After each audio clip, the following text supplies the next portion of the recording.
Russian president Vladimir Putin ആക്രമണം വ്യാപിപ്പിക്കുമോ? മറ്റൊരു European രാജ്യത്തെ കൂടി റഷ്യ ആക്രമിക്കുമെന്ന വെളിപ്പെടുത്തൽ നടത്തിയിരിക്കുകയാണ് യുക്രൈൻ പ്രസിഡന്റ് സെലൻസ്കി. അടുത്ത കാലത്ത് തുടർച്ചയായി റഷ്യ യൂറോപ്യൻ രാജ്യങ്ങളുടെ അതിർത്തിയിലേക്ക് ഡ്രോൺ കടന്നുകയറ്റം നടത്തുന്നുണ്ട്. നാറ്റോയുടെ പ്രതിരോധ ശേഷി അളക്കാനാണ് ഈ നീക്കങ്ങളെന്നാണ് സെലൻസ്കി പറയുന്നത്. ന്യൂയോർക്കിൽ വെച്ച് UN ജനറൽ അസംബ്ലിക്കിടെ സെലൻസ്കി ട്രംപുമായി കൂടിക്കാഴ്ച നടത്തിയിരുന്നു. യുക്രൈനിൽ തിരിച്ചെത്തിയ ശേഷമാണ് സെലൻസ്കിയുടെ പരാമർശങ്ങൾ. റഷ്യ ഒരു വലിയ സംഘർഷത്തിന് തയ്യാറെടുക്കുകയാണെന്ന് സെലൻസ്കി പറഞ്ഞു.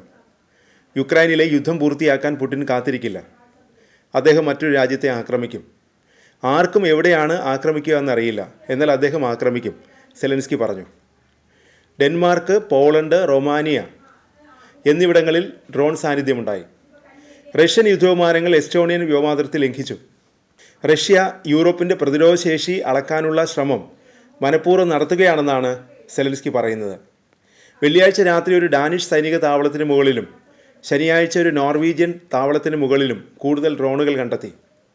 ഈ പുതിയ അപകടകരമായ ഭീഷണിയെ നേരിടാൻ യൂറോപ്യൻ യൂണിയൻ സർക്കാരുകൾ പോരാടുന്നതായി സെലൻസ്കി പറഞ്ഞു. ഈ മാസം ആദ്യം പോളണ്ടിലേക്ക് 92 ഡ്രോണുകളെത്തി. അവയിൽ മിക്കതും തടഞ്ഞു. 19 ഡ്രോണുകൾ പോളിഷ് പ്രദേശത്തേക്ക് കടന്നു. പോളണ്ടുകാർ 4 വെടിവെച്ചു, സെലൻസ്കി പറഞ്ഞു. ഞങ്ങളുടെ സേനകളെ ഞാൻ താരതമ്യം ചെയ്യുന്നില്ല. നമ്മൾ യുദ്ധത്തിലാണ്, അവർ പോളണ്ട് അങ്ങനെയല്ല. റഷ്യൻ വ്യോമാക്രമണങ്ങളെ എങ്ങനെ ചെറുക്കാമെന്നതിൽ പ്രായോഗിക പരിശീലനം ലഭിക്കാൻ നിരവധി രാജ്യങ്ങളിൽ നിന്നുള്ള പ്രതിനിധികൾ യുക്രൈനിൽ എത്തിയേക്കും. ഞങ്ങളുടെ അനുഭവം പങ്കിടാൻ ഞങ്ങൾ തയ്യാറാണ്, സെലൻസ്കി പറഞ്ഞു. റഷ്യയുടെ വിമാനങ്ങൾ കഴിഞ്ഞ ദിവസം അലാസ്കയ്ക്ക് സമീപം എത്തിയിരുന്നു. പിന്നാലെ റഷ്യയുടെ ജെറ്റുകളും ഡ്രോണുകളും നാറ്റോ രാജ്യങ്ങളുടെ ആകാശത്ത് കടന്നു കയറുന്നതിനെക്കുറിച്ചുള്ള പുതിയ നിലപാട് ട്രംപ് വ്യക്തമാക്കി. നേരത്തെ ട്രംപ് ഇതിനെ പിഴവ് എന്നാണ് വിളിച്ചിരുന്നത്. പക്ഷേ ഇപ്പോൾ അദ്ദേഹം നിലപാട് മാറ്റി. നാറ്റോ രാജ്യങ്ങളുടെ ആകാശം ലംഘിക്കുന്ന റഷ്യൻ വിമാനങ്ങളും ഡ്രോണുകളും വെടിവെക്കണമെന്നാണ് ട്രംപ് പറഞ്ഞത്. അതിനിടെ നാറ്റോയും റഷ്യയ്ക്ക് മുന്നറിയിപ്പ് നൽകി. ഞങ്ങളുടെ ആകാശം ഞങ്ങൾ എല്ലാ വിധത്തിലും സംരക്ഷിക്കും. എസ്റ്റോണിയ, പോളണ്ട്, റൊമാനിയ എന്നിവിടങ്ങളിൽ റഷ്യൻ ഡ്രോണുകളും വിമാനങ്ങളും വ്യോമാതിർത്തി ലംഘിച്ചിരുന്നു. അതിനിടെ ഡെൻമാർക്കിൽ വീണ്ടും ഡ്രോണുകളുടെ സാന്നിധ്യം.